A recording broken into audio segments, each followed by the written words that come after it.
Now, your hosts, Jennifer Fierro and Ben Shields.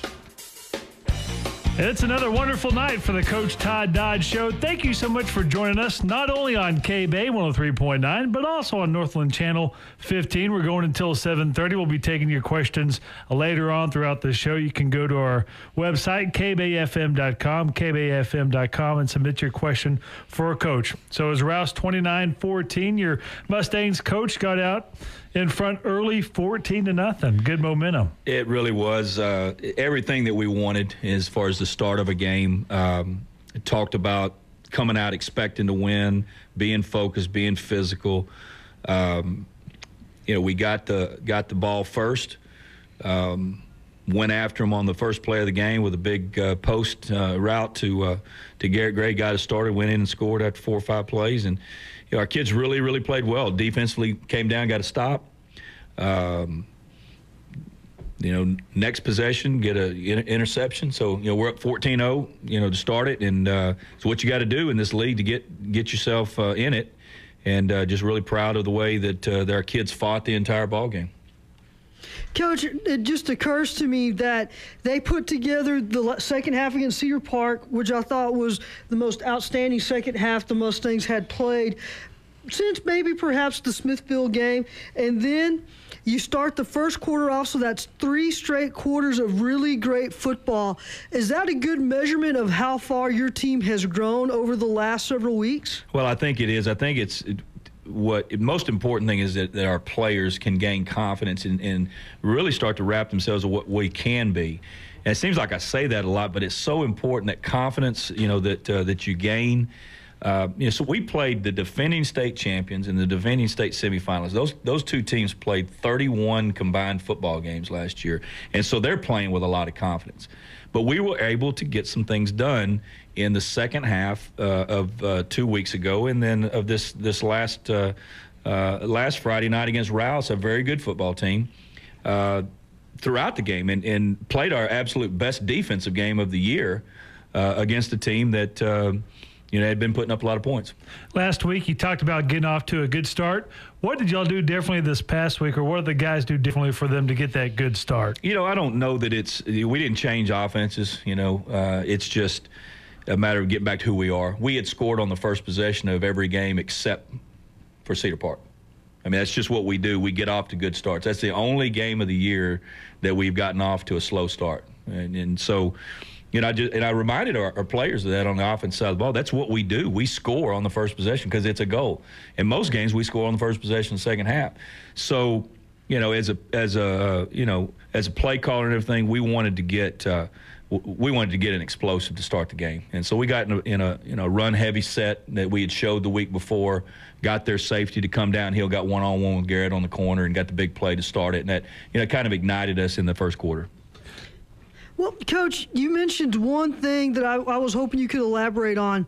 You said just now that Rouse and Cedar Park had 31 games combined last year, 15 games for Rouse, 16 for Cedar Park, since they did, in fact, win the state championship. One thing that I would like for you to talk a little bit about, when you have that many games, it also means those extra practices for the kids who are coming back, whereas for the teams that do not make the playoffs, their season ends in November. These other teams get to play into December.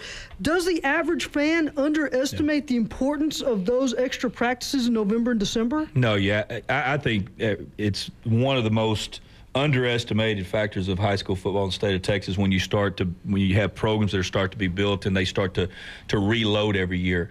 I know the years that we were at Southlake, we went to 5 consecutive state championship games. Our kids played 80 games in 5 years, so that's another 30 extra football games over 5 years. We would go into seasons with what on paper would look like an inexperienced football team. What really was an experienced football team. Nobody else really knew it, though, except us. That's where a team like Cedar Park, that's where a team like Rouse can really gain because there's so much extra work. And if you do things right as a head coach, when the playoffs come, your JV guys, maybe they're not going to play in the playoffs, but they get 6 extra weeks of practice. Your freshman guys, you can bring a bunch of them up and practice them. So it is just an absolute huge deal. It's kind of the equivalent of college football. About, you know, that's why it's so important for a college team to get a bowl bid, you know, so they can get that extra practice, you know, in December. And so, and those two teams we played the last couple of weeks have done a nice job of building momentum off of that. Coach, just now that we're still talking about district play, the playoffs, you know, those kinds of things, Cedar Park 2-0. They had the bye last week. Rouse moved to 3-0. Vandegrift moved to 3-0. Can you kind of just talk about the district picture and what is week going into? This will be the third district game for you. What does this week mean to the Mustangs? Well, it's a must-win. Now, I told our players that today. I want them to look at it like that. At some point in the development of a program, you know, we have to put pressure on ourselves. You have to say, we've got to go get something done. Do we have the ingredients to get it done? I think we've showed ourselves that we do. We just got to get more of it, more consistent with it, and expect to win. The one thing that I just really saw the other night, you know, against Cedar Park, I'm not sure that our kids really expected to win. You know, now second half they expected they fought their tails off to get back in it. But when we ran into the game against Rouse the other night, we expected to win. Now, we didn't play, obviously, ultimately, we didn't play well enough to win, but there was an expectation for good things to happen, expectation to play well. That's what we've got to carry into the rest of the league. The one thing that I want our players and I want our town to wrap themselves around, it's time for Marble Falls to get our seat at the table.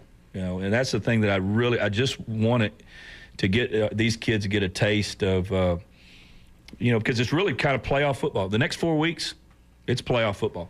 You know, it just happens to be within that first 10-week, 10-game schedule, because we're going to have to win 3 of our next 4 to get in the hunt. Anybody is going to have to in this league, and so you know, as I tell them every day, why not us? How were they after the ball game? How'd they take it? They were just, you know, they were demolished. You know, as I thought they would be, and you know, and really would be surprised they weren't. They poured themselves out. And it's heartbreaking, you know. It's heartbreaking to lose such a vital member of our team. You know, we've had several injuries. We hate to lose all, but I mean, a guy that just gives everything with Carson Bowen, you know, and I told him, well, it's something that we have to as a team. Somebody else is going to have to dig deeper. Somebody else is going to have to come out and make more plays and play more snaps and that kind of stuff. But, you know, it's just, you know, my heart goes out to Carson, and great things are going to happen for that young man because he's such a warrior. He's such a tremendous character guy. His parents have done a tremendous job raising him. You know, he is a winner, and he's going to win in life, and he's going to come back from this knee injury, and he's going to have a great baseball season and help the Mustangs win again. It is the Coach Todd Dodge Show on KBEY 103.9 and Northland Channel 15. Just getting started this evening. Coming back, we've got highlights for the Marble Falls Mustangs against Leander Rouse. It's brought to you by Discount Beds and More on KBEY 103.9 and Northland Channel 15. Now, back to the Coach Todd Dodge Show on KBEY 103.9. Here's Ben Shields and Jennifer Fierro. We appreciate you joining us not only on KBEY 103.9, but also on Northland Channel 15. And this is the part of the show where we look back at the highlights from the previous ball game. And the Mustangs, they wasted no time getting off to a quick start. Wooten in the shotgun. You've got Buchanan, Ryan, and Jerome. He's lined up behind Wooten in the shotgun.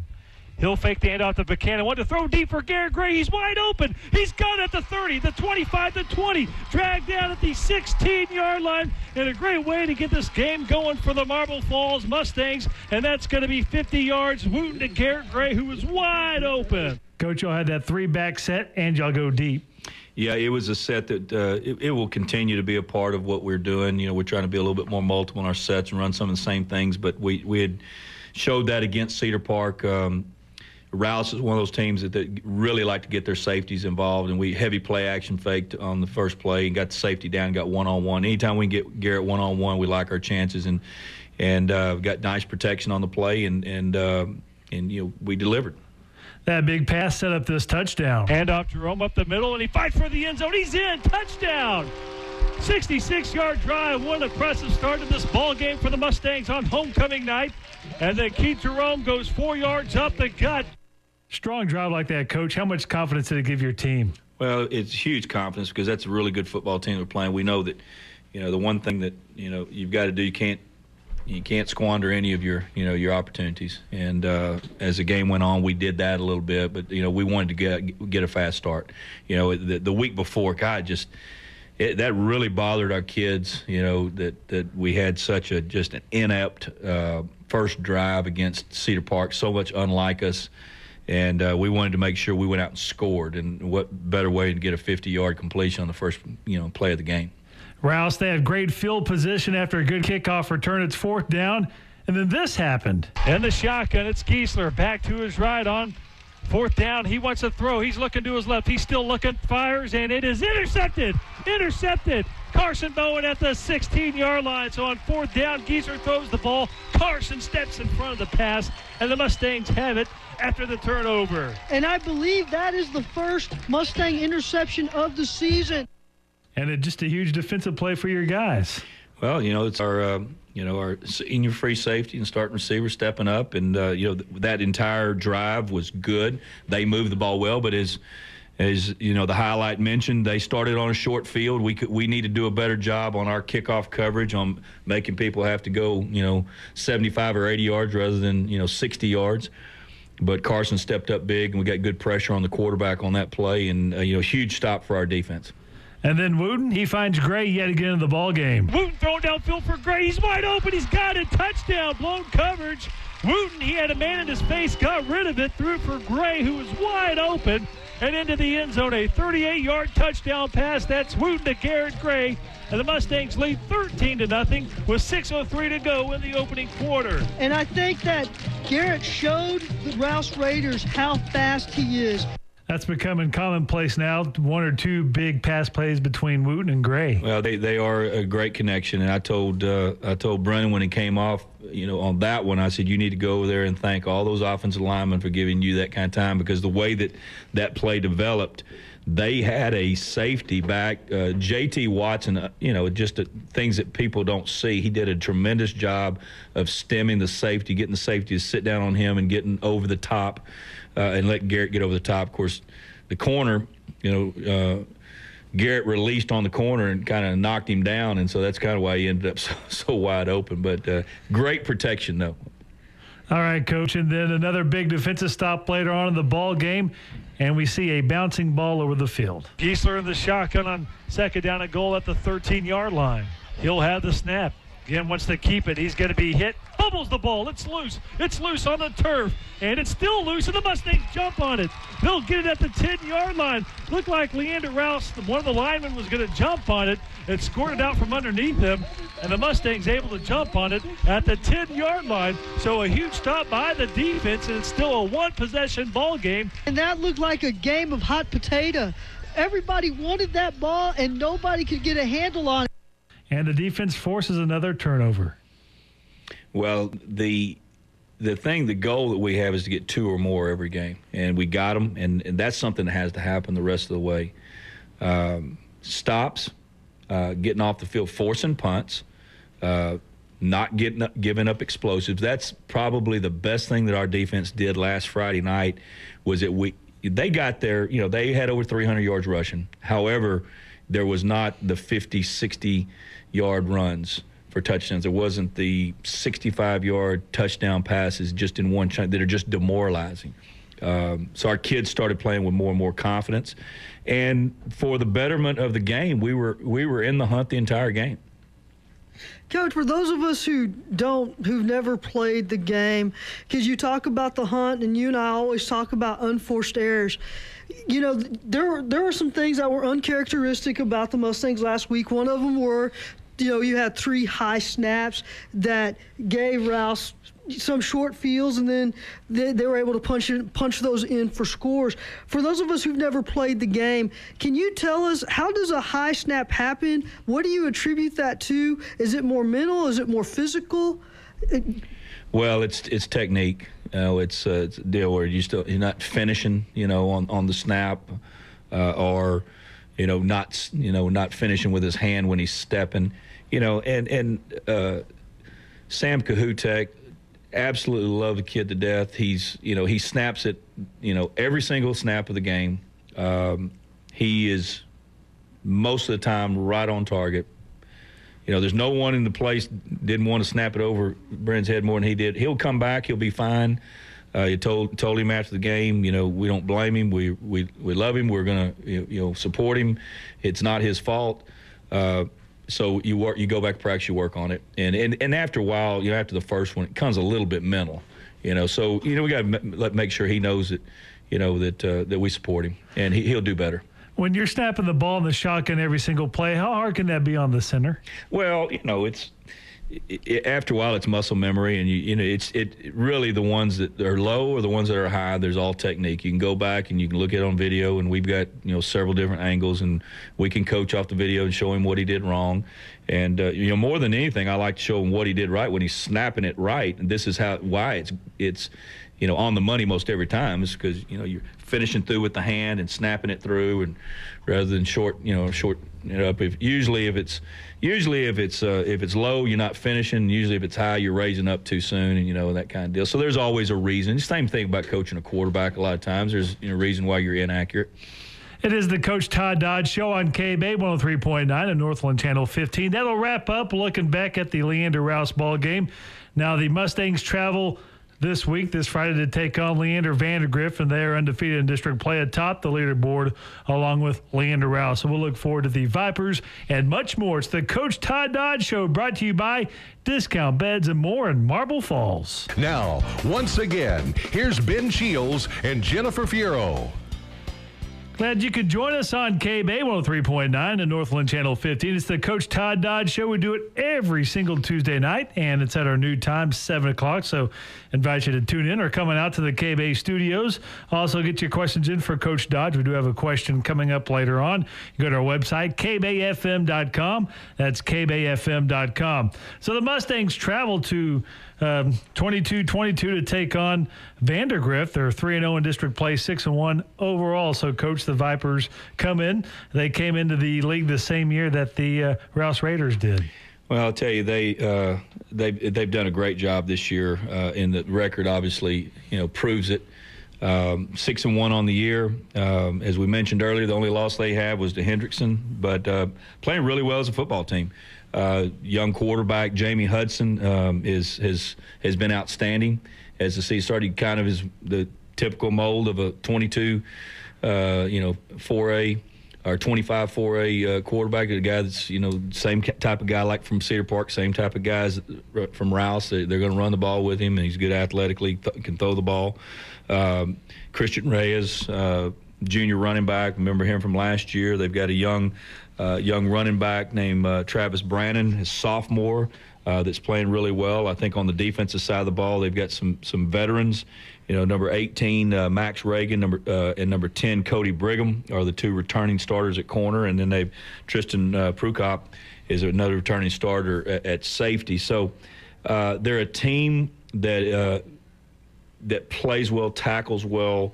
There's not a player necessarily on their defense that just stands out as just so physically intimidating. They just really play well together as a team. Offensively, what do you expect from them? Offensively, they want to run the ball. They're very similar to Rouse. Coming into the game, they've got an outstanding receiver. Most of their production has come through Luke Peterman. He's 22 catches for over 400 yards, and I think 7 or 8 touchdowns.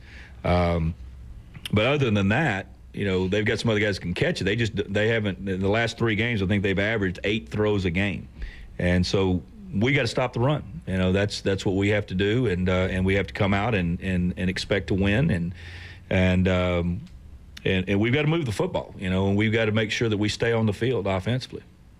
Coach, I find it so fascinating that the top 3 teams in this district seem to have the same philosophy, which is to play a power offense, dominate the time of possession, and keep the other team's offense from getting on the field. It almost feels like a conspiracy that they all got together in the offseason and agreed to do it this way. Well, that's the way this league has been. They've been doing it this way, and there's people that start to be successful, and they start, Cedar Park has been successful around here a long time. There's been some copycatting a little bit from other people, and, that's the nature of the beast in football. But they're doing a nice job of executing what they do. But, that's the animal that we face again this week. And the one thing that we've got to do is we've got to play the way we played against Rouse. And we've got to play better. That's just the whole thing. We've got to continue to improve, and our kids have got to gain experience. And the thing that I loved about last Friday night, we've got to have again, is all of our kids, all 41 of them that we've got on side, were big time into the game, supporting one another, and we've got to have that fighter's heart. Now, Rouse and Vandegrift, would you consider their offenses similar? Oh yes, absolutely, very very similar. Multiple guys running the football. Gonna ask their quarterback to be a major factor, big time. Gonna get their big plays off play action, and off the hard run fakes, and so it's very similar. There's a lot of carryover from the last 3 weeks. It's just interesting how the district has started for us. We've played a one-loss Cedar Park team, a one-loss Rouse team, and then now a 6-1. Vandegrift team, and like I said, in certain publications across the state, these three have all been in the top 20 in 4A football in the state of Texas. When we got to play them, that's fine. That's I think if we can put everything together, we've got a great chance to go get us a victory. All right, it is the Coach Todd Dodge Show on KBEY 103.9 and Northland Channel 15. When we come back, we'll wrap it up, and also with our fan question for this evening. It is brought to you by Discount Beds and More on KBEY 103.9 and Northland Channel 15. Now, back to the program with Ben Shields and Jennifer Fierro. Good Tuesday evening. It is the Coach Todd Dodge Show, not only on KBEY 103.9, but also Northland Channel 15. And time to get to our fan questions. Again, you can go to our website, KBEY-FM.com, and submit them. Okay, Coach, this comes from Billy, Marble Falls. He wants to know, your defense has gotten more stops in the last 6 quarters than they have all year. Different scheme or different personnel? Little different personnel. As we've gone through, we've been, really seeking. Really, looking to, if I moved some people around a little bit from place to place, we've moved, Aiden Parnell from a corner to more of a rover type, where he's more coming downhill and playing the stretch on the run, the outside zone. Had a real nice production from the last 2 weeks from Zuri Buchanan, at Mike linebacker, and we've had really good production from Tyler Ryan. This last week, and then it's better play by everybody else. And so, we hadn't reinvented a new defense, and there are some schemes and things that put in, but we're just playing better. And those people that have been put in some positions are stepping up and making football plays. Coach, got a question from John. Says, what will the successful team do that the unsuccessful team will not do? The successful team is when, as we talked about, and it seems like Jennifer and I talk about all the time, is unforced errors. When the ball touches your skin, you catch it. When you got a team in 3rd down and 9, you get them off the field. When you kick off to a team, you hold them inside the 25-yard line. When they kick off to you, you bring it out past the 30-yard line. It's those fundamental things, fundamental successes that everybody needs in football. You start to tabulate those, and a lot of them come up in the plus category, and you start winning football games. Coach, I want to ask you a question regarding your sophomore quarterback, Brennan Wooten. I know we talk about him quite a bit, but here's my question. Somebody had told me that what fans see about Brennan on Friday night is mostly the stuff that you script for him. How much of that is you telling him what to do and him remembering things as situations come up, such as a high snap that goes into the end zone to pick up the ball and throw it out of the end zone, versus him just having the natural instinct of knowing what to do when he gets the football? Oh, he is a really good football player. And the fun thing about Brennan is just scratch the surface. He's going to get so much better. But, all of those things, the scrambling around, making plays afterwards, yeah, there are certain things you talk to a kid about, and you coach them, and you make sure that you don't make a bad play worse, and those kind of things. But there's a lot of instincts. There's a lot of the kid cares a lot about the game. He studies the game. He watches the game. He lives the game of football. So by osmosis, a lot of time when you have that much interest in a sport that you play, you get pretty good at it. And he's playing way above his years and way above his experience level. You know, a lot of people would have expected, you know, a young sophomore quarterback to be a guy that was constantly making, you know, bonehead plays and decisions. And you know, knock on wood, you know, he just keeps getting better, you know. And but a lot of it has to do with he's very coachable. He does what he's coached to do, but he absolutely has a tremendous instinct for the game of football. Having an older receiver like Garrett Gray, how does he help his quarterback? Well, I mean, he had, as we went into this season, you know, we definitely had our biggest amount of veteran players came back in the skill position players, and so that has been a blessing, you know, for all of us. But to have, you know, that explosive guy out there, and Brendan does, you know, a tremendous job of distributing the ball, but also delivering it to the playmaker when it's time to deliver it to him. Coach, I want to ask you about Riley Dodge and the ride home from Dallas on Saturday. Did you get a chance to talk to him? It was a fun day. I got a chance to talk to Riley when he was going into the stadium or into the fairgrounds on the bus. He called me, and he said, "I've dreamed about this my whole life." And then when he was coming down the ramp going on to the stadium, he called me again before the game. He said, "It's everything you ever said it was." And so there was a lot of fun to, but he was just absolutely on cloud nine, as all of us were. But so proud for Mac and Major and the whole Longhorn bunch. All right, quite a surprise, I think, to a lot of Longhorn fans and fans across the country. But was it 36-20, I believe, was the final? You tell me. Yeah. All right, that has been the Coach Todd Dodge Show. Coach, thank you so much for your time, and we'll talk to you again Tuesday. Good luck Friday night. Y'all have a great week. See you on Friday. And be sure to wear a coat because I think it's going to be chilly out there Friday night, so don't get caught cold. We'll see you out of Vandegrift High School, 7 o'clock airtime right here on KBEY. The Coach Todd Dodge Show has been brought to you by Discount Beds and More. We'll talk to you next Tuesday night at 7.